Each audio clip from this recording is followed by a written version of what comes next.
Hola, ¿qué tal? Es un gusto saludarles. Estamos listos para presentarles una nueva edición de Al Banquillo a través de Telesistema Informativo TSI.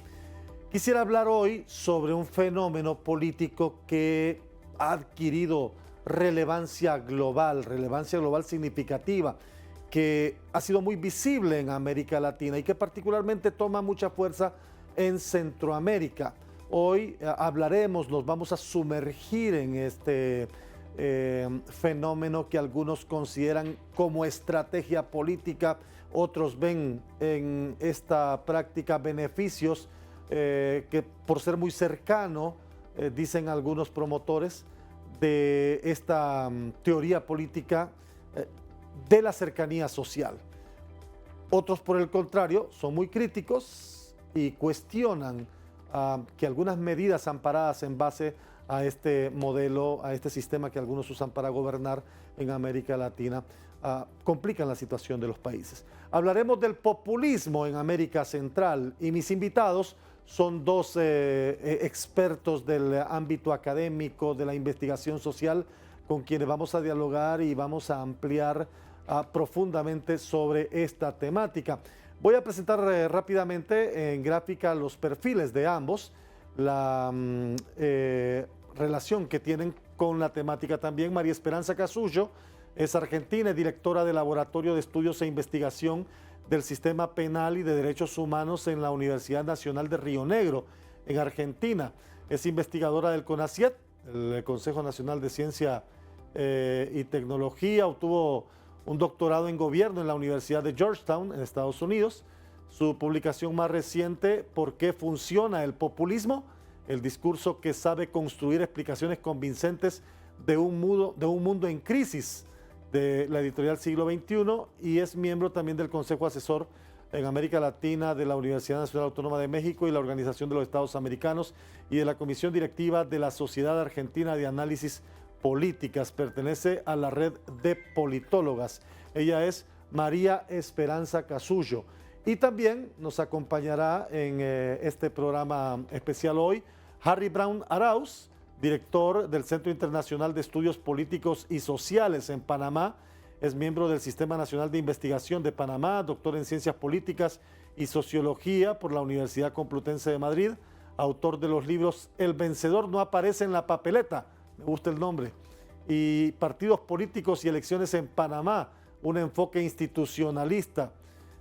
Ha sido además profesor de análisis político en programas de alta gerencia y ejecutivo en el Instituto Nacional de Estudios Económicos INCA en Costa Rica. Es miembro del Consejo Asesor del Observatorio de Reformas Políticas en América Latina, de la UNAM y la OEA, y del Consejo de Estado de la región con sede en Costa Rica. María Esperanza Casullo y Harry Brown son mis invitados hoy en Al Banquillo. Voy a ubicarlos en pantalla. Es un gusto saludarlos, María Esperanza inicialmente y Harry. Qué gusto que estén con nosotros hoy en Al Banquillo para la televisión de Honduras, en este momento desde Panamá. Bueno, el gusto es nuestro, Aldo. Es un gran placer estar con todos tus oyentes en Honduras. María Esperanza, qué gusto. Un gran saludo y un gran placer. Bueno, ambos en conjunto se encuentran en Panamá porque están participando de, entiendo, el Congreso Centroamericano de Ciencias Políticas, pero en conjunto María Esperanza y Harry han editado este libro que ustedes verán en pantalla y del que vamos a ampliar, el populismo en América Central. Y con mucho énfasis en tres países: Honduras, El Salvador y Costa Rica.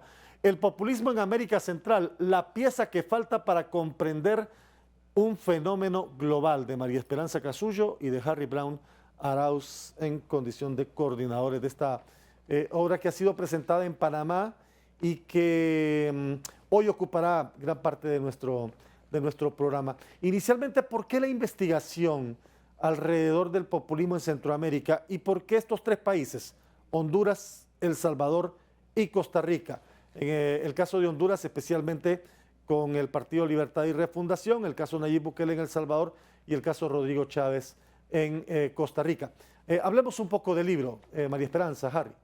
Bueno, este es un libro que hace 3 años que lo estamos preparando.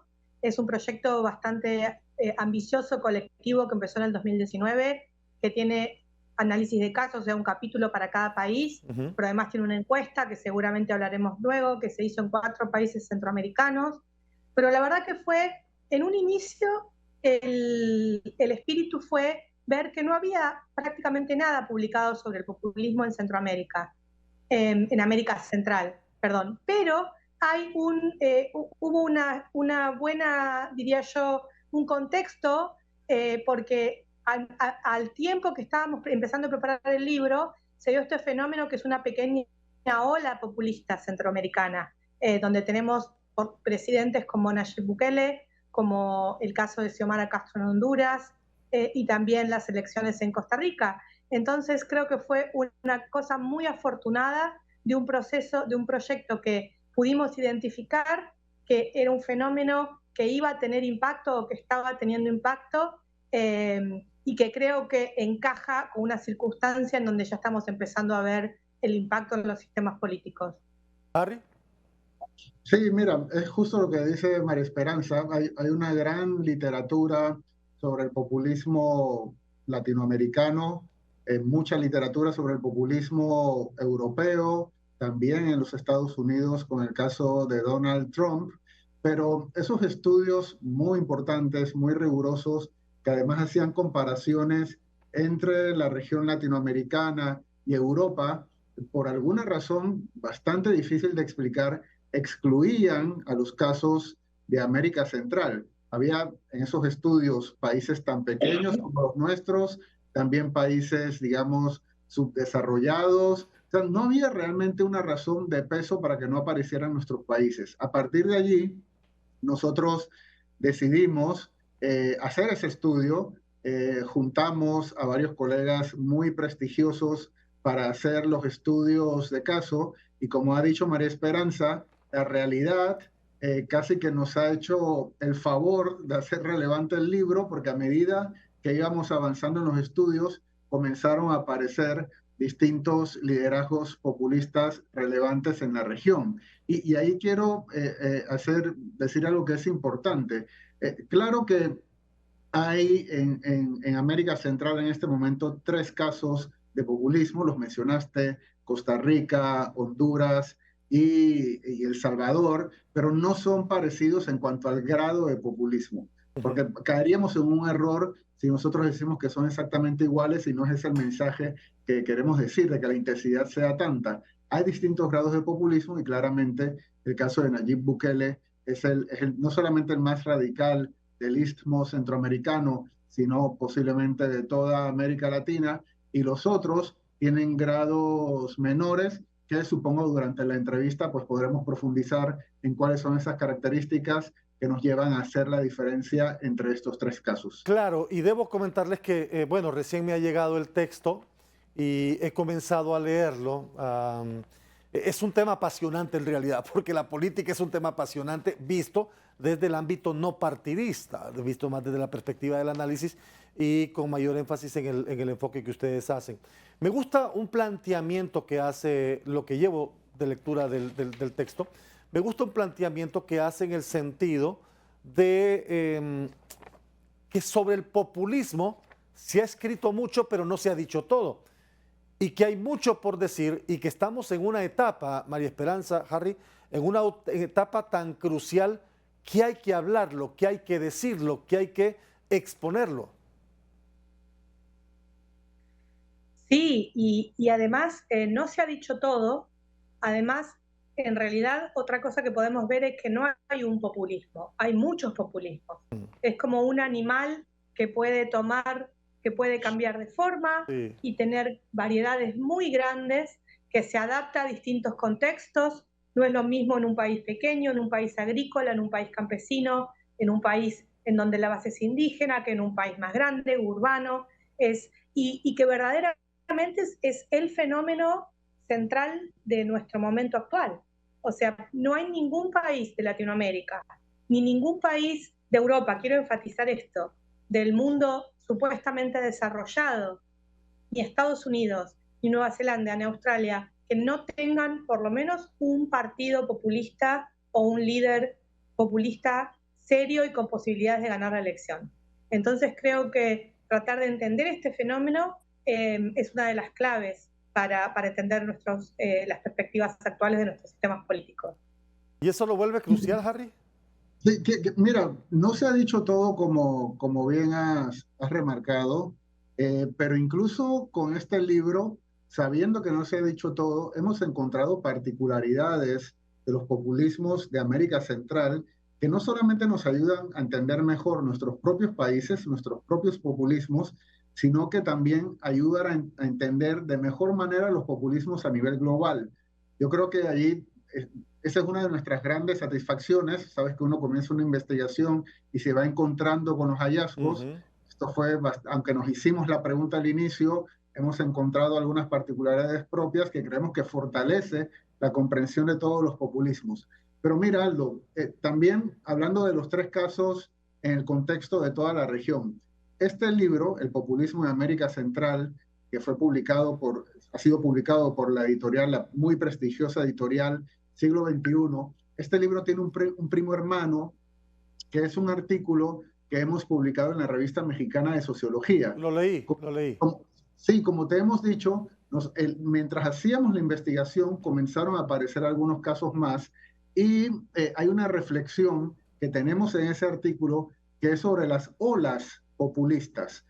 Porque, a ver, tenemos en América Central en este momento 3 de 6 países, 7 si incluimos a Belice, que tienen gobiernos en algún grado populistas. Por lo tanto, podríamos decir que en el Istmo tenemos una ola, una pequeña ola, y nos ha servido para hacer una reflexión desde América Central que nos permite entender mejor no solamente nuestra ola, sino otras olas muy conocidas como la ola andina, la larga ola europea o la ola del Cono Sur del siglo pasado. Y todo eso lo estamos repensando y haciendo esos aportes desde la comprensión del populismo en América Central y desde América Central. María Esperanza es argentina, ha trabajado muy de cerca con nosotros, pero hay varios investigadores también centroamericanos y europeos que han estado colaborando con nosotros en esta reflexión. Quiero ir a la pausa, pero antes de ir a la pausa, la primera del programa, quiero dejar una respuesta contundente de ambos en el siguiente elemento, que será como la base para entrar al análisis del caso de Honduras en el siguiente bloque. Quiero dedicarme exclusivamente al caso de Honduras, porque el libro plantea una evaluación del Partido Libertad y Refundación y de Xiomara Castro en particular. ¿Hay populismo de izquierda y hay populismo de derecha? Sí. Sí. Adelante, Harry. Sí lo hay, pero al mismo tiempo nosotros también planteamos que en términos estrictos de las ideologías clásicas no hay populismos de izquierda ni de derecha. El populismo no tiene ideología, pero sí hay otras claves, y esta es una clave de María Esperanza, con la que podemos entender mejor hacia dónde apuntan los populismos que nos hacen pensar o se proyectan como si fueran de izquierda o de derecha. Pero si quieres los detalles de eso, lo damos más adelante. Claro que sí, y vendremos con María Esperanza para que me hagas el planteamiento, ¿te parece? Vamos a la pausa y regresamos en breve aquí en Al Banquillo. Hablamos del populismo en América Central. Gracias por estar en nuestra sintonía en esta edición de Al Banquillo a través de Telesistema Informativo. Nuestros invitados, María Esperanza Casullo, de Argentina, y Harry Brown Arauz, de Panamá, hablando sobre el populismo en América Central, un libro que recién han presentado en Panamá y que ya está disponible a través de las diferentes plataformas. María Esperanza, vamos a analizar junto a Harry el caso de Honduras, pero me quedo con la pregunta que hice antes de ir a la pausa. ¿Hay populismo de izquierda y de derecha? Y tú me dijiste sí, pero quiero escuchar tu planteamiento. Sí, o sea, desde la manera que lo analizamos nosotros, el populismo es sobre todo una forma de hacer política, una estrategia, una manera de acumular poder para llevar adelante ciertas agendas. Y se puede combinar con muchos contenidos distintos. Y la verdad es que lo que estamos viendo hoy en toda la región latinoamericana es que cada vez más la competencia política se estructura entre un populismo de izquierda y un populismo de derecha. O sea, no ya bueno, populismos de un lado y partidos liberales establecidos del otro, sino diferentes variaciones de populismo. Dicho esto, quiero ser muy clara, los populismos son siempre mezclas de cosas. Entonces, no hay ningún populismo, perfectamente puede ser un gobierno que combine algunas cuestiones que son clásicas de izquierda y otras cuestiones que son tremendamente de derechas. Y esto puede resultar muy difícil para el análisis, puede generar, digamos, desconcierto. Pero la verdad que esta es una de las claves para pensar estos fenómenos, esta capacidad de mezclar y de sacar elementos de distintas tradiciones ideológicas de maneras que pueden ser muy hasta contradictorias. Y seguramente más adelante vamos a hablar de todos estos elementos que se combinan y que son identificativos de cada línea, izquierda y derecha, que confluyen ahí en esta estrategia o la que muchos han tenido como estrategia para gobernar o para llegar a gobernar. Hablemos del caso de Honduras. ¿Cuáles son los hallazgos relevantes?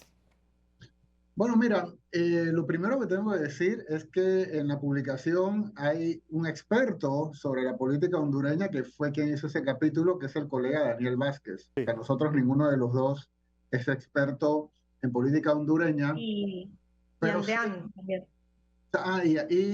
Daniel trabajó con la colaboración de Andrea Brune Belanger, que es una politóloga canadiense, que ambos trabajaron juntos analizando todos los discursos y el contexto hondureño que llevó a ese capítulo. Nosotros podemos hablar del caso de Honduras en el contexto de América Central, que creo que también es un aporte, puede ser un aporte interesante para quienes nos están viendo, porque mira, al final, Aldo, quienes mejor conocen el caso de Honduras son precisamente los hondureños. Difícilmente nosotros le podemos aportar algo, sino verlo desde el contexto. ¿No? Perdón, desde el contexto. Y sucede que lo que hemos encontrado es que hay la diferencia entre el populismo en Honduras y los populismos en El Salvador y en Costa Rica, tiene que ver sobre todo con la noción de daño, que es mucho más fuerte en el caso de Honduras. En todos los países en los que aparecen liderazgos y regímenes políticos, hay una sensación de que las cosas están muy mal. Uh-huh. Y que no pueden tener solución. No es que hay problemas siempre hay, pero da la impresión que los problemas no tienen ninguna solución. Es el momento en el que emergen este tipo de liderazgos populistas. Y el punto de inflexión en el caso hondureño fue el golpe de Estado de 2009. Ya antes de eso, el entonces presidente Zelaya se había unido bastante tardíamente a la ola populista bolivariana, hubo un cambio en su retórica política, en su narrativa, pero el momento clave, el momento fundacional fue precisamente el golpe de Estado, cuando ellos comienzan a señalar directamente quién fue el culpable de ese golpe, quién le había robado la democracia a el pueblo hondureño y marcar un horizonte de futuro que es muy importante también en este tipo de narrativas, que sería la recuperación de la democracia, en el que la instalación de la comisión, no recuerdo el nombre exacto. La Comisión de la Verdad y la Reconciliación fue en su momento. La CICI. Y ahora está planteándose la CICI, sí. Ahora se está esa promesa es fundamental para entender el caso hondureño, porque está desde el inicio ahí planteada y es parte del mito populista, que es el término que utilizamos en el libro, o el horizonte de futuro que se plantea desde el Partido Libre y el liderazgo doble que ejercen la presidenta Xiomara Castro y el expresidente Manuel Zelaya. Y hay una particularidad muy importante del caso hondureño en el contexto de América Central, Aldo. Sí. En toda América Central, nosotros a través de la encuesta que realizamos en 4 países, una encuesta telefónica inédita, que no se había hecho jamás, encuestamos en Panamá, en Costa Rica, en Honduras y en El Salvador. En todos los países, el antagonista del pueblo y del liderazgo son los políticos, con el matiz que en Panamá y en Costa Rica son los políticos y los funcionarios, pero siempre aparecen los políticos y eso se repite casi en toda América Latina. En Honduras no aparecen los políticos como un antagonista, sino que según la encuesta son básicamente los empresarios y el crimen organizado y las pandillas.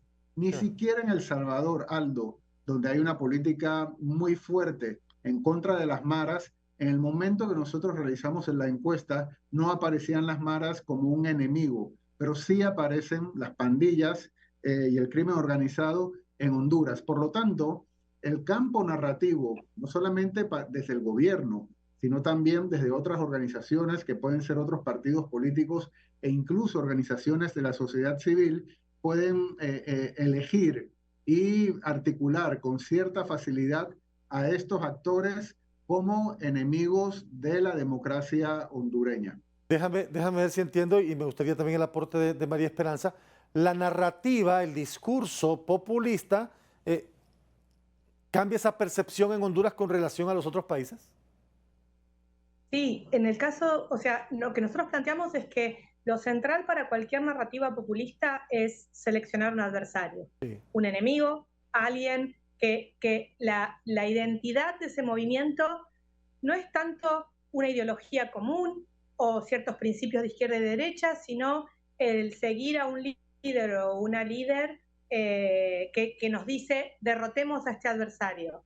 Y en el caso hondureño es interesante porque, por ejemplo, en ninguno de los otros casos de América Central aparece los empresarios como un adversario pensado o posible. Y esto sí sucede en Honduras. Y además aparecen las pandillas y además también aparecen algunas referencias a sectores internacionales. Entonces, en Honduras, por lo menos lo que muestra la encuesta es que parece haber como espacio para armar un discurso bastante antagonista.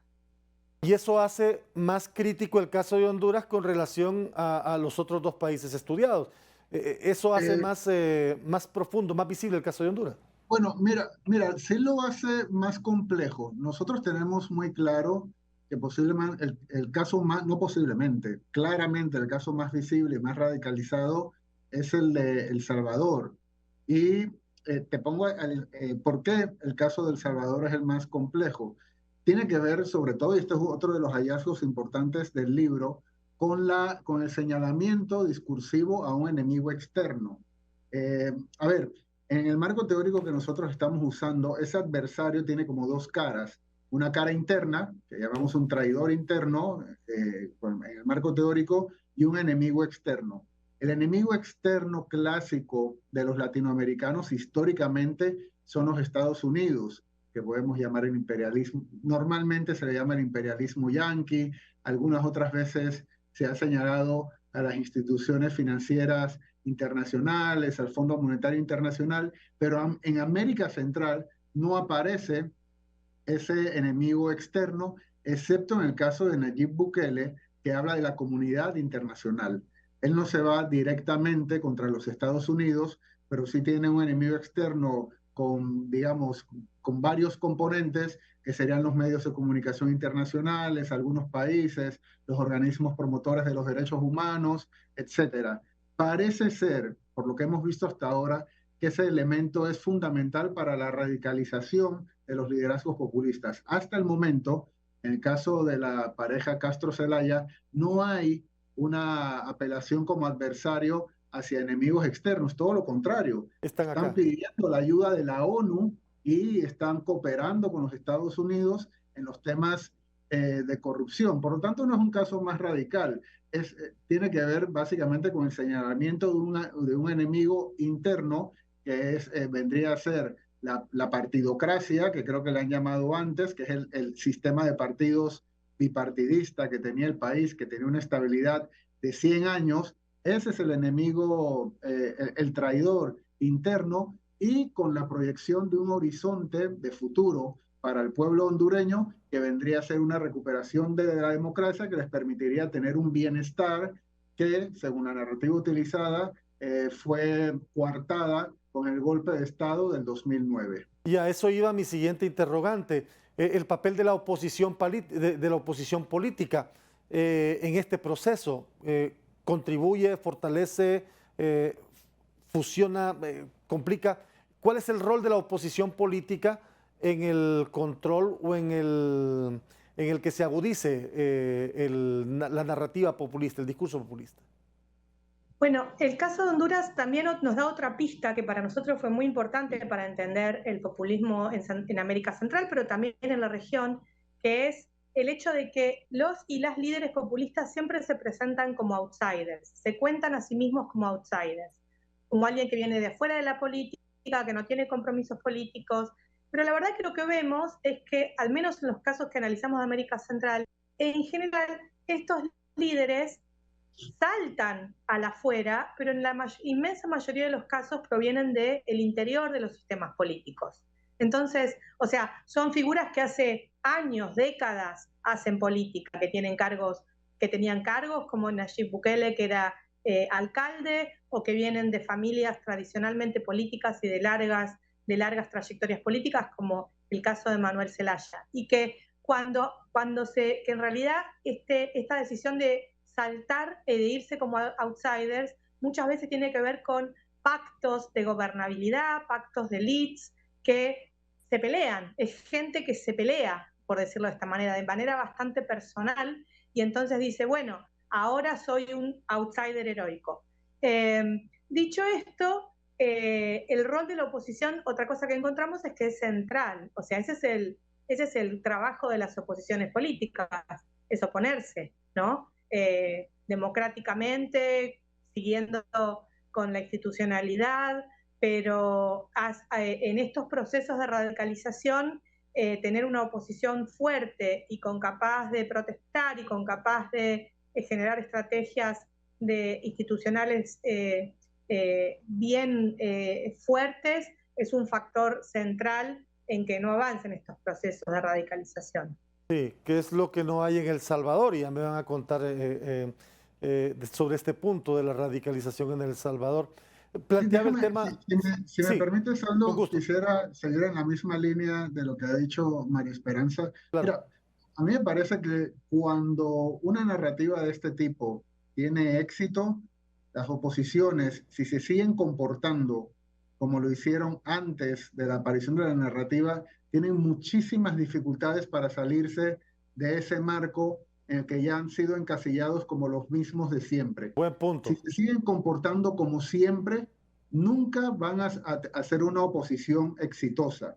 Eh, y claro, en el caso de Honduras, hasta donde conozco, hasta donde conocemos, nos está haciendo hablar de Honduras sin ser realmente expertos en el tema, pero siempre desde el contexto centroamericano.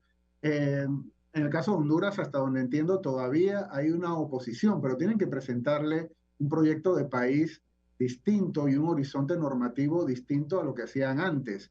Pueden llegar a la situación, entonces salto al caso de El Salvador, de lo que vimos muy recientemente en el discurso que dio el presidente Nayib Bukele en la La ONU. ONU, sí. Es un discurso a mí me ha impresionado mucho porque es cierto que estaba en la ONU, en un contexto internacional, pero fue un discurso donde no mencionó a la oposición interna nunca. El presidente Nayib Bukele en este momento no tiene ninguna Es que no hay, oposición. no hay. No la hay. Sí. Está aplastada precisamente porque es una oposición que no ha sido capaz de articular otro proyecto de futuro distinto para el pueblo salvadoreño. Él solamente se dirigió y señaló a la comunidad internacional y los convirtió en responsables de la guerra civil que hubo en El Salvador y también del fracaso de los acuerdos de paz. Y eso es precisamente por el vacío que ha dejado la oposición salvadoreña, que posiblemente se siguen comportando como los mismos de siempre y no hay manera de que compitan con un gobernante que está cumpliendo con las demandas de la población. Y esto no es una justificación ni hacer publicidad ni propaganda a ningún tipo de gobierno. Nosotros estamos haciendo un trabajo académico, pero hay que entender que la población tiene una serie de demandas, en el caso de Honduras, también en el caso de El Salvador y todos nuestros países, que si no son atendidas, pues dan pie a que se realicen este tipo de experimentos políticos. Voy a ir a la pausa y vamos a regresar para darle seguimiento a este tema. Es interesante los planteamientos que estamos abordando junto a María Esperanza Casullo y Harry Brown Arauz desde Panamá. El populismo en América Central. Volvemos al banquillo. Ya estamos de regreso en Al Banquillo a través de Telesistema Informativo. A Harry le sorprendía el nombre de Al Banquillo. ¿Te sorprendía el nombre cuando te diste cuenta? ¿Ah? Sí, me puse un poco nervioso porque pensé en el banquillo de los El acusados de los inmediatamente. acusados. No, estamos muy cómodos, Carlos. ¿Y María Esperanza? También dije, uy, bueno, espero poder montar esa por lo menos plausible de mí Sí, misma. sí, no, pero sostenemos un diálogo bien interesante y el objetivo es, eso precisamente, generar conciencia ciudadana sobre un tema que, como el del populismo, está muy visible en nuestros países y que muchas veces se convierte en estrategia que es utilizada por los liderazgos políticos para posicionarse. Ya voy a hablar un poquito también de estos elementos de los que hablaba María Esperanza al inicio. María Esperanza, quisiera iniciar contigo este bloque. ¿A qué desafíos se enfrenta Honduras, particularmente como sociedad, ante este panorama con el que ustedes se han encontrado en la investigación? Bueno, yo creo que algunos de los desafíos también, yo no soy experta en el caso hondureño, soy argentina y del sur de Argentina, vengo del extremo del continente, pero creo que hay algunas cuestiones que están bien reflejadas en el capítulo que escribieron Daniel y Andreán, que tiene que ver con eh, las dificultades o, digamos, ciertos manejos que están identificados ahí del actual gobierno, que también tiene una estrategia que a veces es populista, pero a veces recuerda más a las viejas estrategias de hacerse con ciertas instituciones, pactos con parientes, ¿no? Y cómo se va a reorganizar también todo el sistema político hondureño desde ese punto de vista, digamos, cómo se van a reorganizar. No está claro, creo, para organizar mi respuesta, cómo se van a terminar reorganizando tanto el Partido Libre, que tuvo varias crisis internas, como los partidos de oposición, de la oposición. Más allá de eso, creo que los desafíos son los desafíos con que se enfrentan todos los gobiernos de América Central y diría yo más de Latinoamérica en este momento. Es los gobiernos populistas, el populismo es una estrategia eficaz para presentar reivindicaciones políticas, para conformar un movimiento, para ganar el poder, pero una vez que se gobierna, no es lo mismo gobernar en un momento de vacas gordas, como lo pudo hacer Hugo Chávez en la década del 90, o Bolivia después de que nacionalizó los hidrocarburos, que gobernar ahora en un momento de muchas estrecheces económicas, alta inflación en la región. No sé si va a ser tan sencillo o fácil estabilizar esta nueva situación. Dime una cosa, María Esperanza, ya iremos con Harry nuevamente, pero dime una cosa. eh, si la oposición, y como lo hablábamos en el bloque anterior, si la oposición no presenta un cambio, si la oposición política no se muestra de manera diferente, con propuestas diferentes, sino más bien eh, trasladando o trayendo consigo algunos vicios del pasado, ¿será difícil que esa oposición logre hacer el equilibrio que se requiere? Yo ahí puedo decir dos cosas. Lo primero es que yo hace 20 años que estudio populismo en Latinoamérica y empecé estudiando otros gobiernos, Chávez, Correa, los Kirchner, Evo Morales. Lo interesante es que siguen apareciendo y apareciendo y apareciendo. Y puedo decir dos cosas que me siento con bastante confianza de decir. La primera es que no alcanza decir son populistas, son populistas, son populistas. A mucha de la gente que los vota justamente por eso, no tienen ningún problema, ¿no? Y segundo, que en los casos en los cuales hay una cierta paciencia estratégica de la oposición y un intento de armar algo nuevo, en definitiva se recompone la competencia. Siempre que no haya una salida autoritaria como puede haber sido Venezuela, pero Mm. es interesante el caso argentino para pensar esto. O sea, el caso argentino aparece una nueva figura que fue la de Mauricio Macri, se arma un nuevo partido, se arma una nueva alianza de todos los partidos opositores, se encolumnan detrás de ese liderazgo y es con esa nueva fuerza que finalmente en el 2015 se derrota el kirchnerismo, ¿no? No fue de un día para el otro, llevó varios años, pero finalmente eso se pudo, pero requirió todo un trabajo y un reacomodamiento. Ahora, quisiera ir evaluando también el caso Costa Rica porque ya ustedes han hablado hemos ido viendo, conociendo el caso de Honduras, conociendo el caso Bukele, tengo un par de preguntas en el caso de Bukele, pero me gustaría saber qué evaluación han hecho de Costa Rica. Por ejemplo, Rodrigo Chávez. Rodrigo Chávez no aparece tan visible como el caso de Bukele, por ejemplo, en Centroamérica, que ya ustedes vieron en Nueva York, fue recibido como un gran personaje. El caso de Rodrigo Chávez en Costa Rica, me sorprende encontrar a Costa Rica en esta investigación como país motivo del mismo.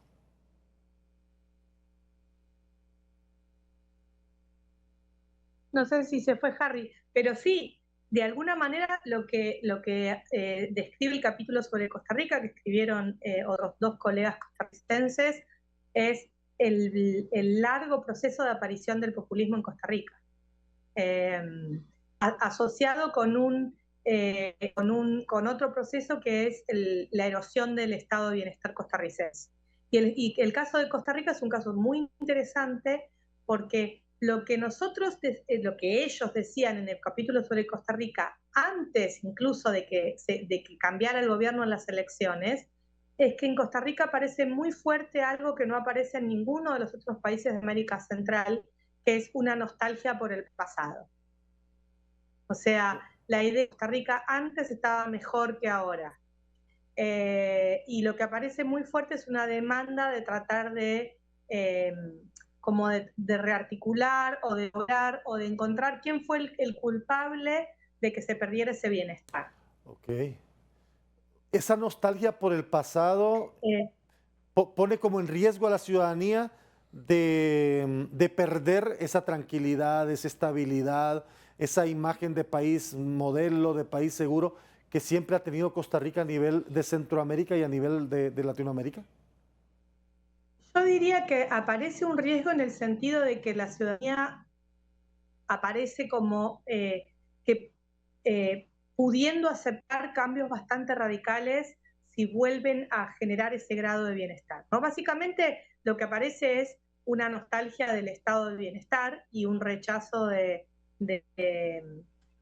o sea, el tema es que en el populismo hay un sentimiento, es muy importante la movilización de cosas que tienen que ver con sentimientos, imágenes, no solo con ideas políticas, y esta idea de teníamos algo bueno y lo perdimos.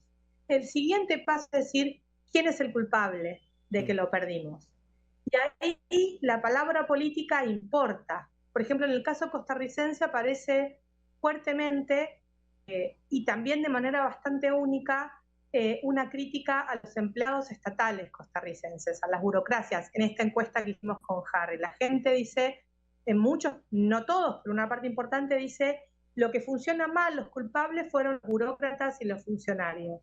Y esto puede incluso ser como contradictorio, porque si hay una demanda de mayor estado de bienestar, un estado más intervencionista, es difícil pensar cómo esto se va a lograr atacando a los empleados públicos y a las burocracias estatales, pero paradójicamente puede suceder que este discurso termine siendo usado no para agrandar el Estado, sino para achicarlo aún más. Bueno, y de hecho la imagen del presidente Rodrigo Chávez en Costa Rica también está en declive. Voy a ir a una nueva pausa y regresamos ya junto a Harry y María Esperanza para seguir dialogando sobre el populismo en América Central.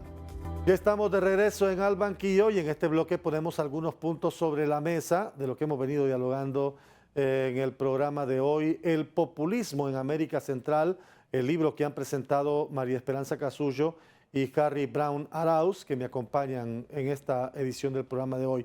Ya en breve voy a compartir un poco porque cuando María Esperanza al inicio del programa hablaba sobre varios factores y características que identificaban al populismo, me recordé este es el más reciente de mis libros, se llama El lado oscuro de la política y se los haré llegar en digital a mis invitados hoy.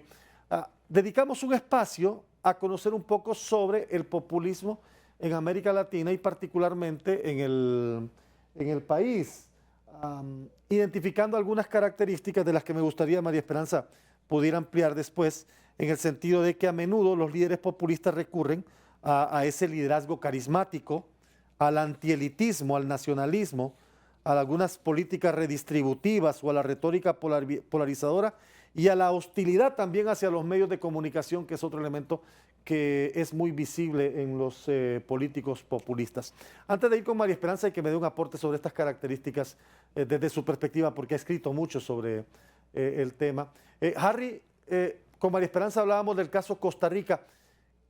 ¿Qué similitudes y qué diferencias tiene Costa Rica en relación con El Salvador y con Honduras?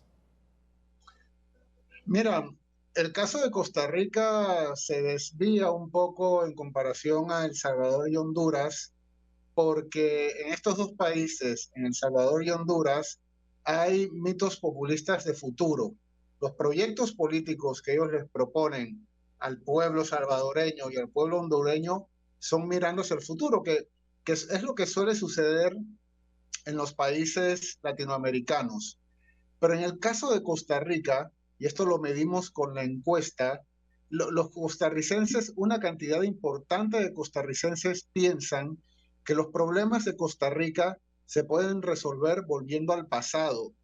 Y eso tiene mucho sentido, Aldo, porque Costa Rica es el único país de América Central que antes, durante el siglo pasado, tuvo un pequeño estado de bienestar a escala costarricense, ¿no? A escala centroamericana. Pequeño, pero que, digamos, ayudaba a resolver los problemas de la gente y hacía que sus vidas, incluyendo la política, fuera más predecible. Eso se perdió y la ciudadanía costarricense, buena parte de la ciudadanía costarricense, piensa que deben volver a algo parecido para vivir mejor. Ellos aspiran, y esto aparece mejor explicado en el artículo que publicamos en la Revista Mexicana de Sociología, ellos aspiran a volver a ser el país más feliz del mundo. Tú seguramente conoces ese reporte que se hace sobre los países más felices del mundo, y Costa Rica era el que más alto salía. De los mejor evaluados, sí, así es. Claro, era el mejor evaluado. Entonces es volver hacia atrás, y eso conecta el caso de Costa Rica con populismos como el de Donald Trump, o populismos como los populismos europeos.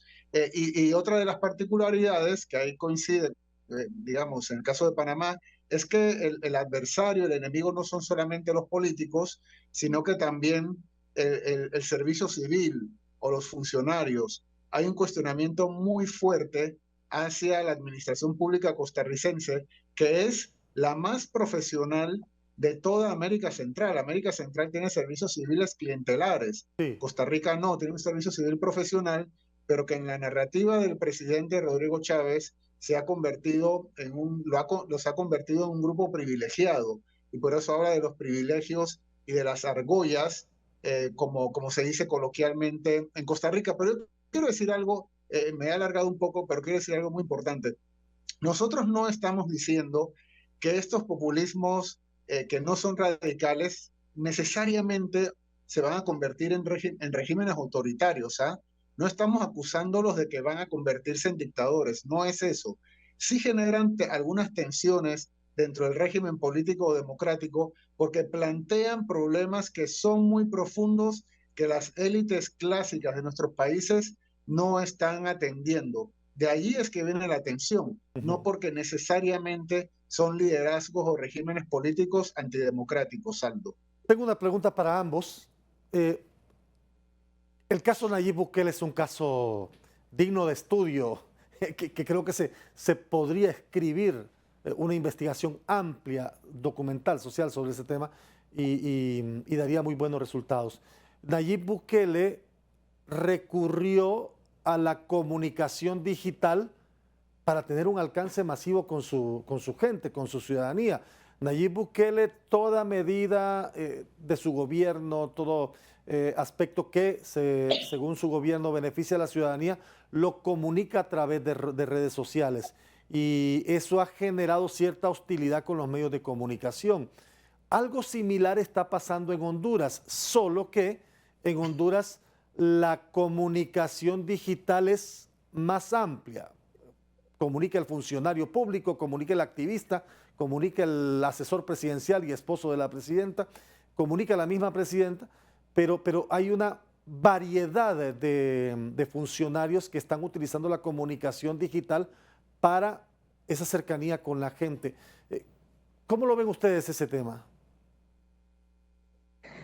Las redes sociales son algo central en el establecimiento del atractivo, digamos, de este tipo de populistas, porque les permite generar un canal de comunicación directo con los lectores y las lectoras, y eso genera una percepción de autenticidad, y le permite pasar por encima o eliminar los medios tradicionales, digamos, saltearlos, rodarlos, ¿no? Y esto es muy importante. Los populistas, hay bastante asociación entre cuando aparecen nuevas tecnologías de comunicación y la aparición de nuevos liderazgos populistas. Pasó con la radio y Juan Domingo Perón o Franklin ¿Sí? Delano Roosevelt, pasó con la televisión y Ronald Reagan. Es un medio tan nuevo que la gente tiene la sensación de que estás escuchando la verdadera voz de tu líder. Por supuesto que esto es un efecto de lectura. La autenticidad no existe en política, pero esa inmediatez, esa capacidad de tener esa cercanía directa, ayuda mucho en estos discursos. Harry, tu aporte. Mira que, sí, mira que nosotros, Aldo, al final del libro definimos algunas líneas de investigación futuras y precisamente una de las que creemos que es muy interesante para el caso de América Central es precisamente el de las comunicaciones a través de las redes sociales, porque en términos generales, ahí hay diferencias entre los países. América Central no tiene un muy alto nivel de conectividad a través de teléfonos celulares y uso intensivo de las redes sociales, como sucede en otros países, pero sí es un elemento. O sea, no recuerdo, no sé cómo es el caso específico de Honduras, pero sí sabemos que, por ejemplo, el presidente Nayib Bukele hace un uso muy eficiente de las redes sociales. No me queda claro cuánto llega a la población en El Salvador, seguramente lo hace en buena medida, pero ese liderazgo que él tiene dentro de su país a través de las redes sociales lo estamos consumiendo en toda América Latina. El presidente Bukele es un enorme referente para los políticos latinoamericanos y para buena parte de la población latinoamericana, porque simplemente sus mensajes, que posiblemente están dirigidos de manera casi exclusiva a los salvadoreños, los está recibiendo toda la población. Pero sí es una línea de investigación futura. En este libro que hemos presentado tocamos de manera profunda y disciplinada y rigurosa muchos temas, pero sí creemos que hay investigaciones futuras para realizar sobre las redes sociales en América Central y el populismo. Definitivamente, definitivamente. Bueno, yo agradezco, se nos quedan muchos temas, el tiempo en televisión a veces no nos da, pero creo que hemos ampliado, hemos abordado y quisiera dejarles un minuto a cada uno para que pudiera dar sus aportes finales, sus conclusiones finales y agradecerles que hayan socializado esta investigación que seguramente fue bastante exhaustiva, les ha tocado de verlo tiempo, yo sé lo que es eso, para presentarnos a la sociedad centroamericana un texto que es necesario leer. Iniciamos contigo, María Esperanza, y ha sido un gusto de verdad tenerte en el programa. Les agradezco muchísimo la conversación. Lo digo otra vez, como una persona que vive y trabaja en el otro extremo del continente, tal vez estas conversaciones no son todos los frecuentes que uno necesitaría y desearía. Y simplemente mencionar que el libro lo editó Siglo XXI, que está disponible en formato electrónico en todas las plataformas, en Amazon, en ebooks, se puede comprar en Google Books, se puede comprar como ebook, y que me avisan de la editorial que tendría que estar llegando en los próximos días, porque es muy reciente, a la librería Metromedia en Honduras. Excelente, excelente para... Sí. No, y es una lectura, por lo menos ya comencé a leerlo, recién me llegó, ya comencé a leerlo, pero es apasionante. Harry. Sí, mira, en la misma línea de María Esperanza, es un privilegio poder conversar con ustedes, teniendo como excusa este libro. Yo me siento muy cercano a Honduras y al pueblo hondureño. He estado algunas veces allí recientemente, así que me alegra mucho poder conversar con ustedes. Búsquenlo en las librerías, que está por llegar pronto. Ya está en ebook y además aparte de toda la perspectiva regional y toda la discusión que planteamos, hay un muy buen capítulo sobre Honduras que escribieron Daniel Vázquez y Adrián Brunner Belanguer, a quienes a través de tu programa queremos darle las gracias por el gran trabajo que hicieron. Hicieron, como otros autores, varias versiones del capítulo hasta que respondiera a los estándares y al rigor que todo el equipo estaba buscando para esta publicación. Es una publicación de muy buen nivel que hemos podido editar en una prestigiosísima editorial que es Siglo XXI, así que los invitamos a leerlo, estudiarlo y a discutirlo entre ustedes. Y esperemos tener la oportunidad para seguir dialogando sobre el tema. Agradecido con su participación, María Esperanza Casullo y también Harry Brown Arauz. Aquí en esta edición de Al Banquillo hemos hablado del populismo en América Central. Gracias a ustedes por su sintonía y nos encontramos en la próxima.